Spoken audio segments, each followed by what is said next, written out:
अस्सलाम वालेकुम नाज़रीन, मैं ਤੁਹਾਡੀ ਮੇਜ਼ਬਾਨ सूफिया मलिक ਤੇ ਤੁਸੀਂ ਵੇਖਣ ਦੇ ਪ੍ਰੋਗਰਾਮ ਗੁਜ਼ਰੀਆਂ ਗੱਲਾਂ ਦਿਲ ਯਾਦ ਕਰਾਂਦਾ ਹੈ। ਤੇ ਨਾਜ਼ਰੀਨ, ਜਿਸ ਤਰ੍ਹਾਂ ਤੁਹਾਨੂੰ ਪਤਾ ਹੈ ਕਿ ਇਸ ਪ੍ਰੋਗਰਾਮ ਦੇ ਵਿੱਚ ਅਸੀਂ ਤੁਹਾਡੀ ਮੁਲਾਕਾਤ ਹੀ ਨਹੀਂ ਕਰਵਾਉਂਦੇ, ਲੇਕਿਨ ਕਿਸੇ ਐਸੀ ਸ਼ਖਸੀਅਤ, ਕਿਸੇ ਐਸੇ ਲੈਜੈਂਡ ਫਨਕਾਰ ਦੀ ਜ਼ਿੰਦਗੀ ਤੇ ਗੱਲਬਾਤ ਕਰਕੇ ਤੇ ਤੁਹਾਡੇ ਤੱਕ ਉਹ ਗੱਲਾਂ ਵੀ ਪਹੁੰਚਾਉਂਦੇ ਜਿਨ੍ਹਾਂ ਦੇ ਬਾਰੇ 'ਚ ਤੁਸੀਂ ਨਹੀਂ ਜਾਣਦੇ।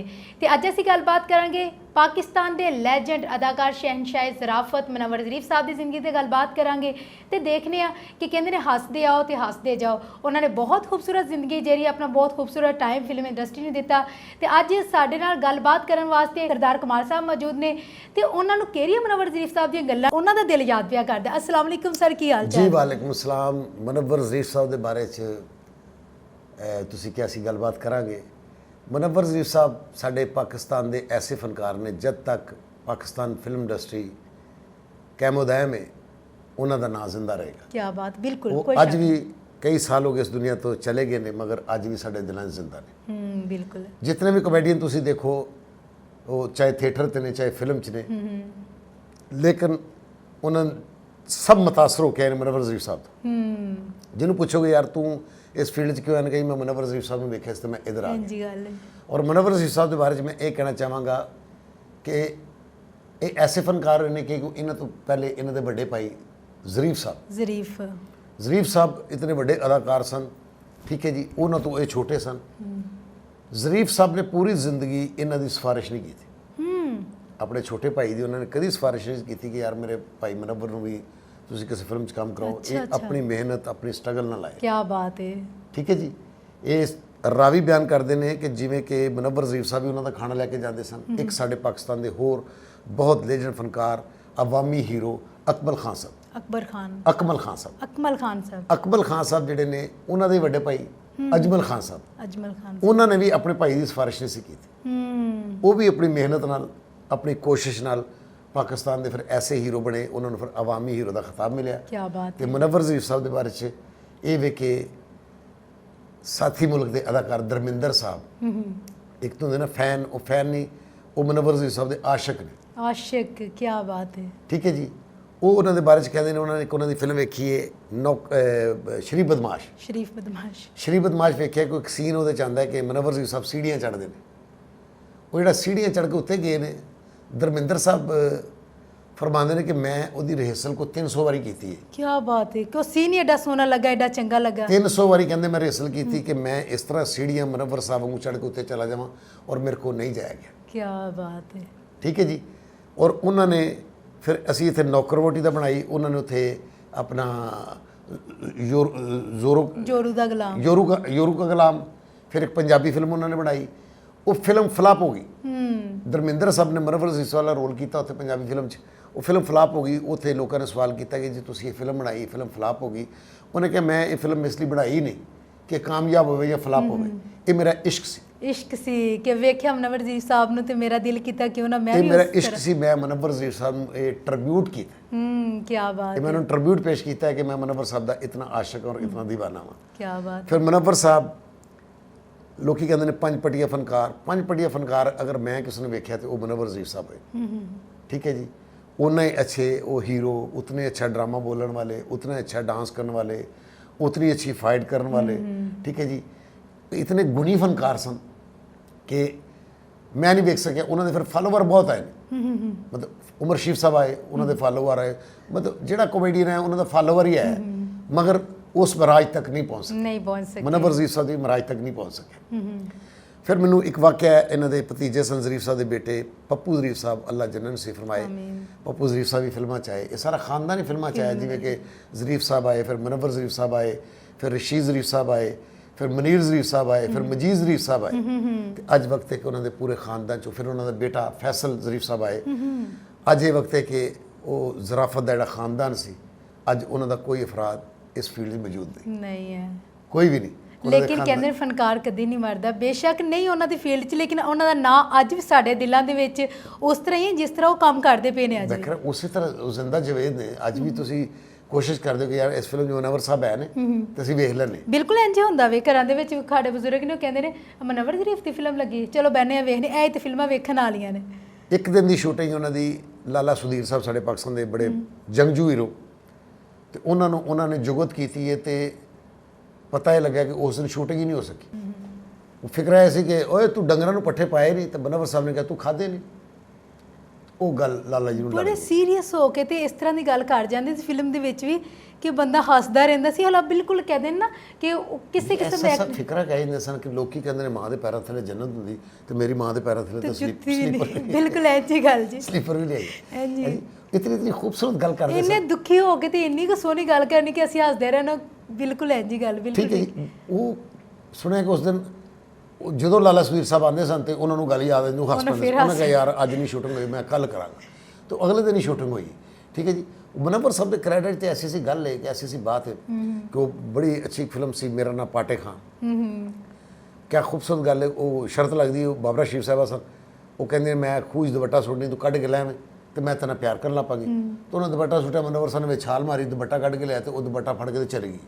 कहते वाह, कहते असीं अपनी जुत्ती का जोड़ा बेवा कर लिया, कहते एक पैर अंदर रह गया तो इन्हें शुक्रिया भी अदा नहीं किया तो निकल गई नहीं है जी। बड़े बड़े खूबसूरत गल करते सन। क्या बात है। फिर मतलब डांस जैसे पक्के। फिर ऐसी एक इंडिया की फिल्म सी आनंद, आनंद ਉਹਦੀ ਕਾਪੀ ਇੱਥੇ ਬਣੀ ਖੁਸ਼ੀਆ। खुशियाँ फिल्म, क्या बात है, ठीक है जी। क्या बात ਉਹ ਖੁਸ਼ੀਆ ਫਿਲਮ ਔਰ ਆਨੰਦ ਫਿਲਮ ਉਹਦੇ ਚ ਰਜੇਸ਼ ਖੰਨਾ ਸਾਹਿਬ ਨੇ ਰੋਲ ਕੀਤਾ, ਇਹਦੇ ਚ ਮਨਵਰ ਜ਼ੀਰ ਸਾਹਿਬ ਨੇ ਕੀਤਾ। ਉਹ ਸਾਡੇ ਹਦਾਇਤਕਾਰ ਵੀ ਬਹੁਤ ਵੱਡੇ ਹਦਾਇਤਕਾਰ ਸਨ। ਹੈਦਰ ਚੌਰ ਸਾਹਿਬ ਆਵਾਮੀ ਹਦਾਇਤਕਾਰ, ਉਹਨਾਂ ਨੂੰ ਖਿਤਾਬ ਮਿਲਿਆ ਸੀ। ਠੀਕ ਹੈ ਜੀ। ਉਹ ਅਗਰ ਤੁਸੀਂ ਦੋਵੇਂ ਫਿਲਮਾਂ ਰੱਖ ਕੇ ਵੇਖਣੀਆਂ ਸ਼ੁਰੂ ਕਰੋ ਔਰ ਤੁਸੀਂ मतलब बेतड़क होके कह सकते हो कि साड़ी खुशियाँ फिल्म जी खुशियाँ फिल्म कमाल है, क्या फिल्म बात कमाल है, इंजी गल है, कोई शक नहीं है। तो मनवर साहब का वकूआ एक सुनिया पप्पू जरीफ साहब की जुबानी कि एक फिल्म सी पाटे खान। पाटे खान जी फिल्म सी ये जरीफ साहब ने काम किया। वो फिल्म सी सुपरहिट अपने दौर की। वो जरीफ साहब सन, वो मैडम नूर जहान सन, वो जुबैदा खानम साहबा सन। बड़ी खूबसूरत फिल्म बनी उस दौर की। ठीक है जी। वो फिल्म सुपरहिट सी। वक्त गुजरिया, मनवर ज़ीर साहब का दौर आया। मनवर साहब के दौर से फिर फिल्म दोबारा सेम कहानी रिपीट करने की कोशिश की उन्होंने। वो फिल्म का नाम रखा मेरा नाम पाटे खां। मेरा नाम पाटे खां मनवर ज़ीर साहब सन, बाबरा शरीफ साहब सन। वो उस फिल्म च भी नीलो बेगम सन, ये भी नीलो बेगम सन। ठीक है जी। ये शाहिद साहब सन, ये इसमाइल साहब भी सन। पर यह फिल्म फ्लॉप हो गई। ये फिल्म फ्लॉप हुई है तो मनवर साहब ने अपने आप को कमरे बंद कर लिया और कुछ 8 दिन तक कमरे वड़ के तो वो रोंदे रहे। पूरी फैमिली उन्होंने कहती रही बाहर आ जाओ, की होया, नहीं निकले। बड़े तकलीफ सन। पप्पू जरीफ साहब, अफजाल अहमद साहब साढ़े अदाकार, क्या बात है, तमासील वाले, उन्होंने को आए, उन्होंने कहा चाचू मेरे नाल घर चलो कि चाचा जी ने अपने आप को कमरे ही बंद किया है, इन्ने दिन हो गए बाहर ही नहीं आ रहे, रोई जा रहे हैं। अफजाल साहब फिर गए नहीं। अफजाल साहब ने जाके कहा मनवर की गल हुई, फिल्म फ्लाप होंदियां रहंदियां ने, कोई ऐसी गल नहीं, तू क्यों रोई जाना। उन्हें कहा गल ये नहीं की कि फिल्म फ्लाप हो गई, कहते क्योंकि ये मेरे बड़े भरा का क्रेडिट से, ये जरीफ साहब का क्रेडिट से, ये फिल्म फ्लाप नहीं होनी चाहिए। मैंने इस गल की तकलीफ है कि मैं अपने भरा का जो क्रेडिट है ना वो कैरी नहीं कर सकिया। तो अफजाल साहब ने फिर उन्होंने समझाया कि फिल्म जी है वो कभी मनवर जरीफ की फेल नहीं हुई। क्या बात है। अगर फिल्म फेल होंगी किसी हीरो की होंगी, किसी हीरोइन की होंगी है, तू तो यार दिलों च बस। क्या बात है, कोई शक नहीं है। तो अफजाल साहब फिर उन्होंने उस कमरे कढ़ के बाहर ले आए, फिर वो अपनी दुनिया च आए, फिर उन्होंने काम किया। बहुत हसास दिल होंदे ने ना फनकार। फनकार तो दिल एहसास होंदा है। और उन्होंने अदाकारां चों होए ने कि जिहड़े मरगे बिस्तर ते भी ने मगर कैमरे ने इन्हां दा कबर दी कंधा तक पिछा की। बिल्कुल है जी, कोई शक नहीं। हसदे आओ तो हसदे जाओ, इन्हां दी मूवी बहुत जबरदस्त। एक फिल्म कोई जी, एक फिल्म जिन्नियां तुसीं इन्हां दी फिल्मां कड्डोगे, ये साथी मुल्क च भी बहुत छोटी उम्र दे विच फिर चल बस। और बहुत घाटे च, बहुत घाटे च अल्लाह नूं प्यारे हो गए। घाटे च मतलब थोड़ी जिंदगी च वो इतना काम कर गए, मेरे ख्याल अगली सदी का भी काम कर गए। बिल्कुल इंजी गल है, इहदे च कोई शक नहीं है। जिस उम्र तो आके लोग हिट होना शुरू होंदे ने उस उम्र दे विच वो चले गए, लेकिन फिर भी इन्ना काम कर गए कि अज तक भी उन्हां दा काम बोलदा है। बोल रहेगा सर, जिस तरह मनवर जी साहब फिल्म दे विच इन्ना ज़्यादा बोलते सी ते क्या इन्हां नूं भी लिख के दिता जांदा है या फिल्मबंदी करदे सन? जी मैं ये सुनिया कि मनवर साहब जो आते सन वो सिर्फ सीन पूछते सन कि अज सीन की है, ये सनैरियो की है।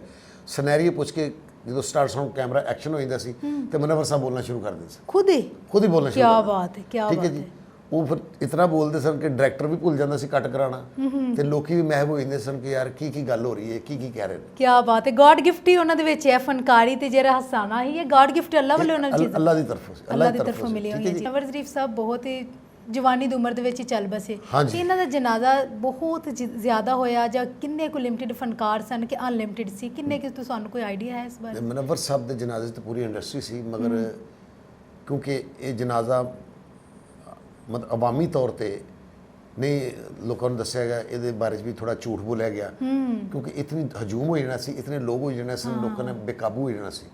ਉਹ ਫਿਰ ਟਾਈਮ ਕੁਛ ਹੋਰ ਦਿੱਤਾ ਸੀ ਉਹਨਾਂ ਨੂੰ ਦਫਨਾਉਣ ਦਾ, ਜਿਹੜਾ ਅਨਾਉਂਸ ਹੋਇਆ ਕਿ ਜੀ ਇੰਨੇ ਵਜੇ ਦਫਨਾਏ ਜਾਣਗੇ, ਲੇਕਿਨ ਵਕਤ ਤੋਂ ਪਹਿਲੇ ਮੁਹੰਮਦ ਅਲੀ ਸਾਹਿਬ ਨੇ ਕਿਹਾ ਇਤਨਾ ਕਰੋੜ ਜਿਹੜਾ ਨਾ ਇਹ ਕਾਬੂ ਨਹੀਂ ਆਏਗਾ, ਇਤਨੇ ਲੋਕ ਕਾਬੂ ਨਹੀਂ ਆਣਗੇ।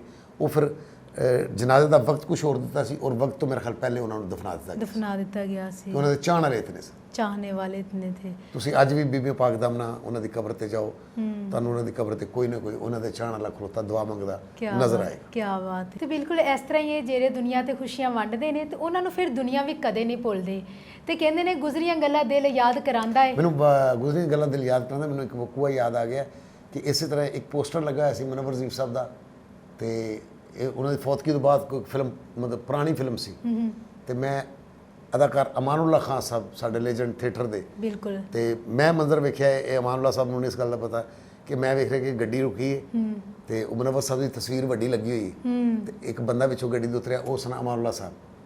ਤੇ ਮੈਂ ਵੇਖਿਆ ਉਤਰ ਕੇ ਉਹ ਤਸਵੀਰ ਵੱਲ ਗਏ ਨੇ, ਤਸਵੀਰ ਤੇ ਜਾ ਕੇ ਉਹਨਾਂ ਨੇ ਕਰਕੇ ਉਹਨਾਂ ਦੇ ਪੈਰਾਂ ਨੂੰ ਹੱਥ ਲਾਇਆ। ਕੀ ਬਾਤ ਹੈ। ਅਮਾਨੁੱਲਾ ਸਾਹਿਬ ਕਿੰਨੀ ਦੇਰ ਖਲੋ ਕੇ ਉਸ ਤਸਵੀਰ ਨੂੰ ਵੇਖਦੇ ਨੇ ਔਰ ਤਸਵੀਰ ਨੂੰ ਵੇਖਿਆ ਕਰਕੇ ਸਲੂਟ ਕੀਤਾ ਤੇ ਗੱਡੀ 'ਚ ਬਹਿ ਕੇ ਚਲੇ ਗਏ। ਕੀ ਬਾਤ ਹੈ, ਕੀ ਬਾਤ ਹੈ। ਕਹਿੰਦੇ ਨੇ ਨਾ ਕਿ ਇਸ ਤਰ੍ਹਾਂ ਜਿਹੜੇ ਫਨਕਾਰ ਨੇ ਇਹਨਾਂ ਨੂੰ ਫਿਰ ਕੋਈ ਵੀ ਭੁੱਲਦਾ ਨਹੀਂ ਹੈ, ਹਮੇਸ਼ਾ ਇਹ ਦਿਲਾਂ ਦੇ ਵਿੱਚ ਤੇ ਜ਼ਿੰਦਾ ਰਹਿੰਦੇ ਨੇ ਤੇ ਫਿਰ ਇਹਨਾਂ ਵਾਸਤੇ ਹਮੇਸ਼ਾ ਦੁਆ ਵੀ ਕੀਤੀ ਜਾਂਦੀ ਹੈ। ਤਾਂ ਉਮੀਦ ਕਰਦੀ ਹਾਂ ਕਿ ਤੁਹਾਨੂੰ ਅੱਜ ਦੀ ਜਿਹੜੀ ਗੱਲਬਾਤ ਹੈ ਮਨੱਵਰ ਜ਼ੀਫ਼ ਸਾਹਿਬ ਦੀ ਜ਼ਿੰਦਗੀ ਦੇ ਤੁਹਾਡੇ ਨਾਲ ਸ਼ੇਅਰ ਕੀਤੀ ਤੁਹਾਨੂੰ ਚੰਗੀ ਲੱਗੀ ਹੋਏਗੀ। ਇਸ ਦੇ ਨਾਲ ਹੀ ਆਪਣੀ ਮੇਜ਼ਬਾਨ ਸੂਫੀਆ ਮਲਿਕ ਨੂੰ ਤੇ ਸਰਦਾਰ ਕਮਾਲ ਸਾਹਿਬ ਨੂੰ ਦਵੋ ਇਜਾਜ਼ਤ। ਅੱਲਾਹ ਹਾਫਿਜ਼। ਅੱਲਾਹ ਹਾਫਿਜ਼, ਇਨਸ਼ਾਅੱਲਾ ਫਿਰ ਮੁਲਾਕਾਤ ਹੋਏਗੀ।